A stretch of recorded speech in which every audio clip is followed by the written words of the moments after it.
It's hard to believe that it has been 8 years since I first came to this convention to talk with you about why I thought my husband should be president. Remember how I told you about his character and conviction, his decency and his grace, the traits that we've seen every day that he served our country in the White House. I also told you about our daughters, how they are the heart of our hearts, the center of our world, and during our time in the White House, we've had the joy of watching them grow from bubbly little girls into poised young women, a journey that started soon after we arrived in Washington, when they set off for their first day at their new school. I will never forget that winter morning as I watched our girls, just 7 and 10 years old, pile into those black SUVs with all those big men with guns. And I saw their little faces pressed up against the window, and the only thing I could think was, what have we done? See, because at that moment, I realized that our time in the White House would form the foundation for who they would become, and how well we managed this experience could truly make or break them. That is what Barack and I think about every day as we try to guide and protect our girls through the challenges of this unusual life in the spotlight.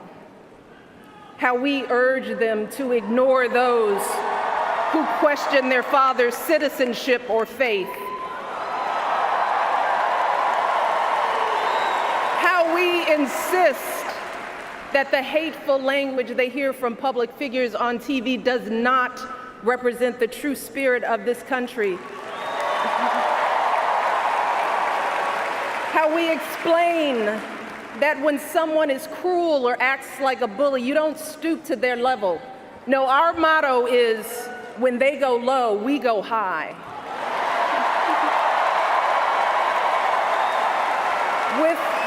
With every word we utter, with every action we take, we know our kids are watching us. We as parents are their most important role models. And let me tell you, Barack and I take that same approach to our jobs as President and First Lady, because we know that our words and actions matter, not just to our girls, but to children across this country. Kids who tell us, I saw you on TV, I wrote a report on you for school. Kids like the little black boy who looked up at my husband, his eyes wide with hope, and he wondered, is my hair like yours? And make no mistake about it, this November when we go to the polls, that is what we're deciding. Not Democrat or Republican, not left or right. No, in this election and every election is about who will have the power to shape our children for the next 4 or 8 years of their lives.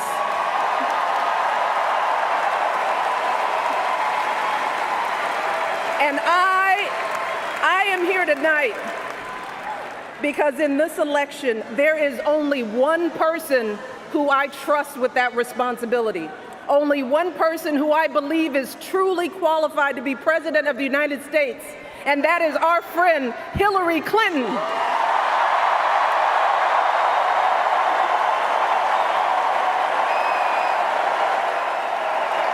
That's right. See, I trust Hillary to lead this country because I've seen her lifelong devotion to our nation's children. Not just her own daughter, who she has raised to perfection, but every child who needs a champion. Kids who take the long way to school to avoid the gangs. Kids who wonder how they'll ever afford college. Kids whose parents don't speak a word of English but dream of a better life. Kids who look to us to determine who and what they can be. You see, Hillary has spent decades doing the relentless, thankless work to actually make a difference in their lives. advocating for kids with disabilities as a young lawyer, fighting for children's health care as First Lady, and for quality child care in the Senate. And when she didn't win the nomination 8 years ago, she didn't get angry or disillusioned.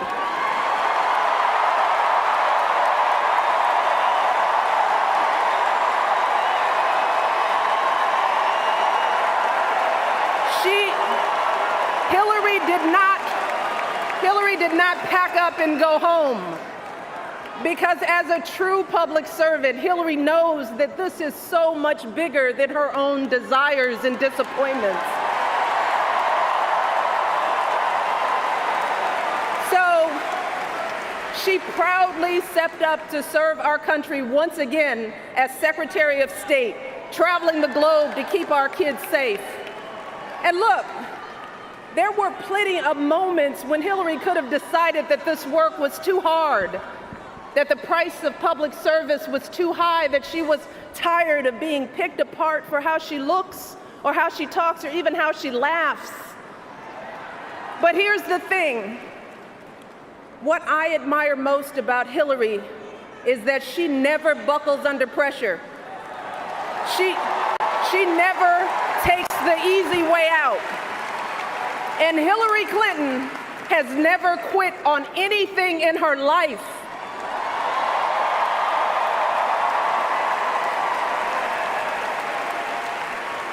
And when I think about the kind of president that I want for my girls and all our children, that's what I want. I want someone with the proven strength to persevere, someone who knows this job and takes it seriously, someone who understands that the issues a president faces are not black and white and cannot be boiled down to 140 characters. Look, because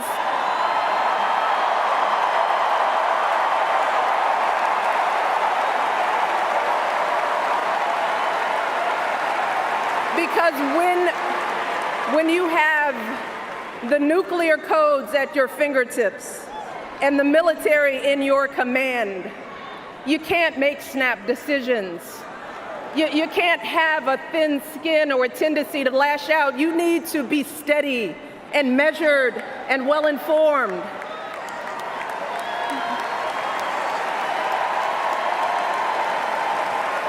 I want a president with a record of public service, someone whose life's work shows our children that we don't chase fame and fortune for ourselves. We fight to give everyone a chance to succeed. And we give back even when we're struggling ourselves, because we know that there is always someone worse off. And there, but for the grace of God, go I. I want a president who will teach our children that everyone in this country matters. A president who truly believes in the vision that our founders put forth all those years ago, that we are all created equal, each a beloved part of the great American story. And when crisis hits, we don't turn against each other.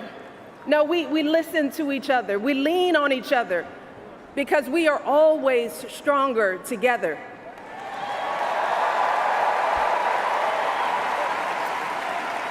And I am here tonight because I know that that is the kind of president that Hillary Clinton will be. And that's why in this election, I'm with her.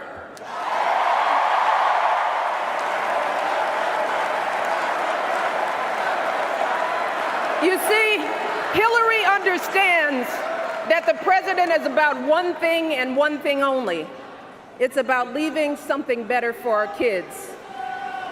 That's how we've always moved this country forward, by all of us coming together on behalf of our children. Folks who volunteer to coach that team, to teach that Sunday school class, because they know it takes a village. Heroes of every color and creed who wear the uniform and risk their lives to keep passing down those blessings of liberty. Police officers and protesters in Dallas who all desperately want to keep our children safe. People who lined up in Orlando to donate blood because it could have been their son, their daughter in that club.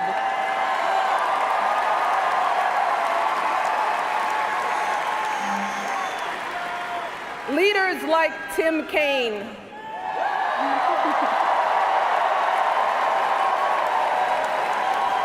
who show our kids what decency and devotion look like. Leaders like Hillary Clinton, who has the guts and the grace to keep coming back and putting those cracks in that highest and hardest glass ceiling until she finally breaks through, lifting all of us along with her.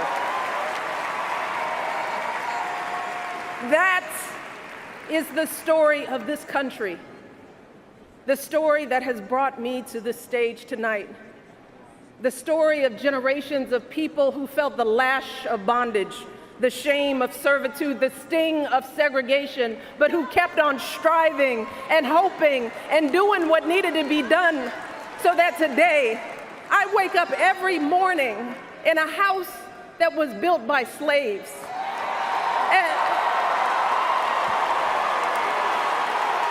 And I watch my daughters, two beautiful, intelligent black young women, playing with their dogs on the White House lawn.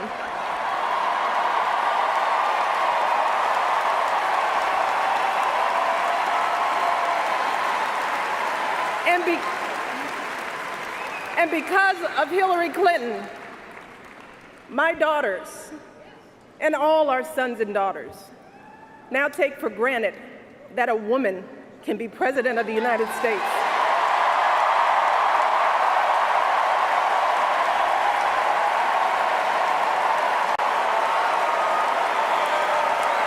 So look,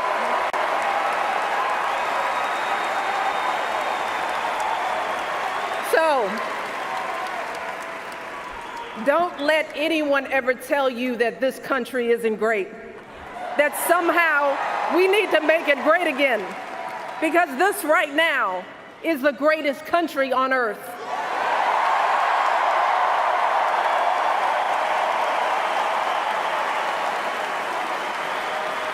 And as my daughters prepare to set out into the world, I want a leader who is worthy of that truth. A leader who is worthy of my girls' promise and all our kids' promise. A leader who will be guided every day by the love and hope and impossibly big dreams that we all have for our children. So in this election, we cannot sit back and hope that everything works out for the best. We cannot afford to be tired or frustrated or cynical. No, hear me. Between now and November, we need to do what we did 8 years ago and 4 years ago.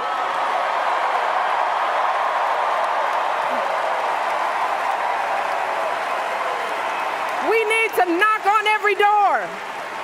We need to get out every vote. We need to pour every last ounce of our passion and our strength and our love for this country into electing Hillary Clinton as president of the United States of America. So let's get to work. Thank you all, and God bless. It's time for a president who can make America great again, ahead of budget and ahead of schedule too. My father has revitalized rundown neighborhoods, shaped skylines across the country, and turned dreams into reality.